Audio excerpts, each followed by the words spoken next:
Olá pessoal, boa tarde, tudo bem? Aqui é o professor Eden Rodrigues, para vocês que seguem o canal. Hoje eu quero responder no nosso plantão biomédico a pergunta da Amanda. A Amanda falou assim: professor, quando eu estou diante de um laudo em que o resultado foi obtido a partir de um efeito prozona, eu parti de um efeito prozona, eu tenho que colocar isso na observação? Pessoal, primeiramente, eu gostaria de agradecer a Amanda pela pergunta.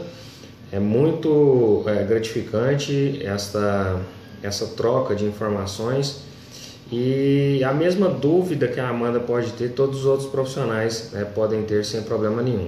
Primeiramente, esclarecendo o que seria esse efeito prozona. Pessoal, esse efeito prozona, para quem não sabe, quando eu estou fazendo uma reação imunológica, isso serve para imunodiagnóstico, tá bom? Eu sempre tenho que obedecer à lei da proporcionalidade. A mesma quantidade que eu tenho de antígenos no meu imunodiagnóstico, eu tenho que ter uma quantidade equivalente de anticorpos. Visto que o imunodiagnóstico é justamente este ataque antígeno-anticorpo evidenciando uma reação que vai produzir cor, que vai produzir precipitado, que vai produzir hemólise ou que vai produzir luminescência, quimiluminescência, dependendo do método que eu esteja utilizando para evidenciar essa mensuração, tá bom? Depois nós poderemos falar um pouquinho de cada um desses métodos, mas o efeito prozona, quando eu saio dessa proporcionalidade, dessa zona de equivalência entre antígeno e anticorpo, se eu colocar muito anticorpo na reação, em detrimento a uma quantidade de antígenos, a reação tende ao falso negativo, ou seja, o antígeno estaria presente, mas seria um falso negativo, tá bom?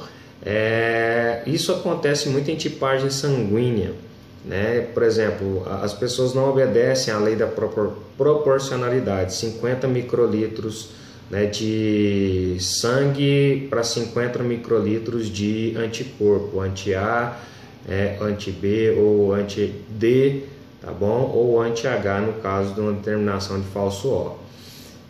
Então, por não obedecer essa proporcionalidade, a reação de aglutinação, no caso aí eu utilizei essa reação porque é mais fácil de você visualizar, essa reação não vai acontecer. Às vezes a pessoa é do grupo A, mas aonde eu pinguei anti-A não vai ocorrer a aglutinação. Por quê? Eu não obedeci à lei da proporcionalidade. Tinha muito antígeno, muito mais hemácia do que quantidade de anticorpo que foi pingado ali para fazer essa reação acontecer no imunodiagnóstico. Ou vice-versa, tinha pouca hemácia para muito anticorpo. Então isso gera um efeito que nós chamamos de efeito prozona, quando eu tenho muito de uma parte do imunodiagnóstico, ou muito antígeno ou muito anticorpo. Isso gera um falso negativo, tá bom? No caso da Amanda, ela determinou aí uma PCR, proteína C reativa. A gente discutiu aí sobre proteína C reativa recentemente no grupo Biomedicina Elite. E falamos da sua detecção, como que ela acontece no organismo. Então, em situações agudas de infecção ou de morte celular provocada por um processo infeccioso, ocorre ali a produção da proteína C reativa. E neste caso da Amanda citada, estava um número muito acima da quantidade mensurável da quantidade inicial ali de mensuração do teste de látex. Hoje a maioria dos laboratórios fazem turbidimetria, e uma turbidimetria, ela pelas diluições, pelas programações dos próprios equipamentos já fogem desse efeito prozona.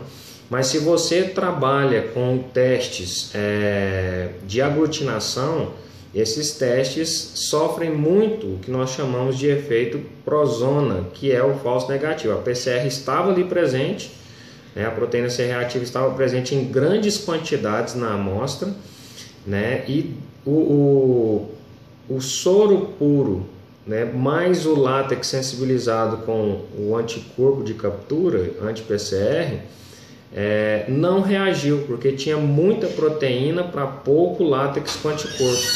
Resultado disso daí foi o quê? Que eu tive um falso negativo. E como que eu fujo disso? Promovendo a diluição. A diluição do teste é justamente para chegar nessa zona de equivalência. Então, quando eu faço a diluição e entro na zona de equivalência de diagnóstico, aí, né, começa a aparecer a reatividade da reação. Por exemplo, em soro puro deu negativo, mas quando eu diluo 1 para 2, 1 para 4, 1 para 8, 1 para 16, 1 para 32, a reação ela começa a dar positivo ali. 1 para 4 tem reação que começa a dar positivo em títulos 1 para 8 e positivo forte. Ou seja, a reação pura não daria negativo. A reação diluída começa a dar positivo. Isso aqui fica um alerta para quê, pessoal? Já que nós estamos discutindo qualidade aqui nesse grupo. Fica alerta porque muitos profissionais não seguem a orientação da bula, né? Eu já vi muitos profissionais relatarem que faz o exame de VDRL, que já é um exame praticamente em extinção, tá bom? Mas muitos profissionais pelo regionalismo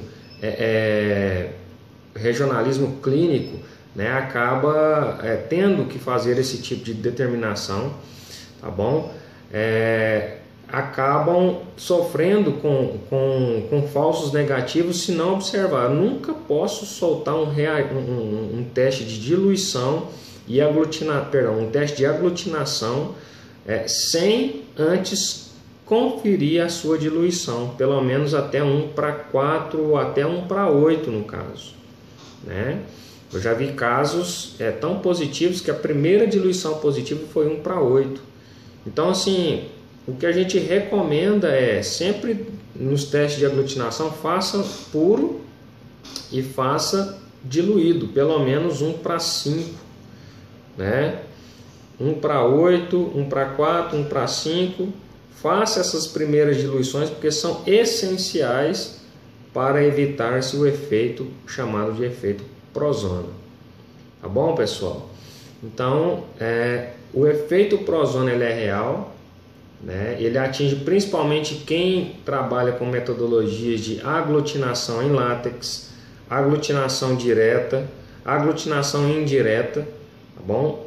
Hemoaglutinação, certo? Então, todas essas reações são muito alvo desse efeito prozona. E nenhum teste que é feito utilizando essas metodologias devem ser liberados, né, somente com a reação soro puro. Tem que ter a reação soro diluído, tá bom?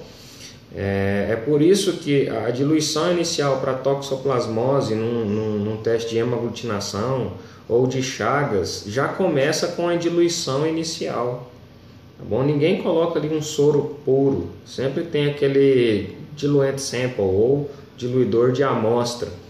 É justamente para evitar-se o efeito prozona, certo? Tem kits de toxoplasmose que eu já vi que já começa com a diluição de 1 para 64, tá bom?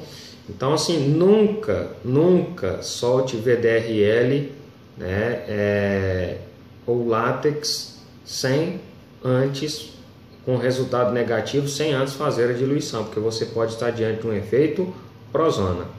Tá bom, pessoal? Num próximo plantão eu quero esclarecer para vocês a questão da cicatriz imunológica, né? E falar também um pouquinho sobre cada metodologia diagnóstica.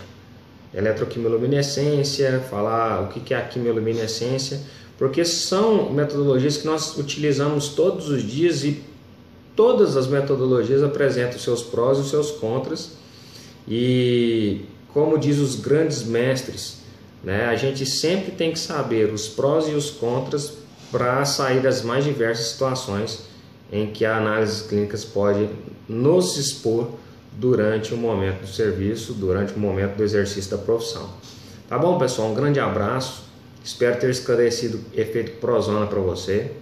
Tá bom? Fiquem com Deus. Curtam o vídeo. Divulguem o canal. Né? E nós voltamos com o próximo plantão de dúvida e um cafezinho biomédico, né, para todos aqui do canal do Residente Biomédico. Tá bom?